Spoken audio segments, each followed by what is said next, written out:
Mtu wa Mungu, ninakusalimu katika jina la Yesu Kristo, Mungu aliye hai. Niko hapa kukualika kwenye kongamano la maombi ambalo Mungu ametujalia tuweze kuwa nalo kuanzia siku ya kesho mpaka siku ya Jumapili. Nikualike sana wewe ambaye unanisikiliza uweze kuhudhuria kwenye kongamano hilo. Naendelea kusema kwamba hautabaki kama ulivyo katika kongamano hili, na Mungu atahudumia maisha yako, atahudumia hatima yako, atahudumia kesho yako kupitia kongamano hilo. Yamkini umekuwa ukipita kwenye shida na changamoto nyingi ambazo hauna majibu nayo, lakini pia umepita mahali fulani au ulikuwa unafanya jambo fulani ukaishia njiani, ukakosa nguvu za kuendelea. Karibu kwenye kongamano hili. Tunatembea na kitabu cha Matendo ya Mitume sura ya 1 mstari wa 8 ambapo kinazungumza kwa habari ya kupewa nguvu mpya, na kuhakikishia kwamba kwenye kongamano hili utapokea nguvu mpya ya kuendelea na kila hatua ya maisha yako. Utapokea nguvu mpya ya kuanza safari yako ya maisha, na pia tunatarajia tuweze kuwa na masomo yafuatayo.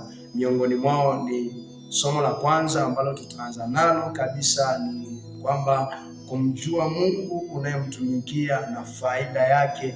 Lakini pia katika somo hilo kutakuwa na kipengele cha namna gani tunaweza tukapewa nguvu mpya na namna gani tunaweza tukaziona nguvu za Mungu ambazo zinasimama pamoja nasi ili kuweza kuanza mambo, kuendeleza mambo na kuyamaliza mambo. Katika kongamano hilo tutakuwa na watumishi mbalimbali ambao watafundisha masomo mbalimbali. Pia litakuwepo somo la uchumi na uwekezaji ambalo tunatarajia tuwe nalo, ambalo litafundishwa na mtumishi wa Mungu Jackson Emmanuel kutoka Dar es Salaam.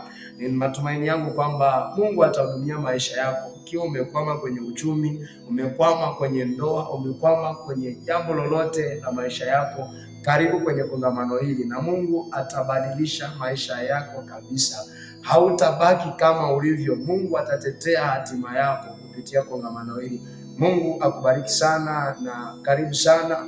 Usisahau kumwalika rafiki yako, usisahau kumwalika ndugu yako, usisahau kuja na mtu wa karibu yako, na Mungu atakusaidia na atakuhudumia kwa jinsi ya kipekee. Mimi ninasema nipungue, Mungu aongezeke, kwa sababu kongamano hili la huduma ya ujue ufalme wa Mungu ni yeye aliyekusudia liwepo, na mimi ambaye nimetumika kuandaa kongamano hili nipungue, yeye aongezeke. Karibu sana mtu wa Mungu, na Mungu akubariki sana. Eneo tayari tumeshaliandaa vizuri, mazingira yako vizuri, kila kitu ambacho utakihitaji utakipata hapa. Karibu sana.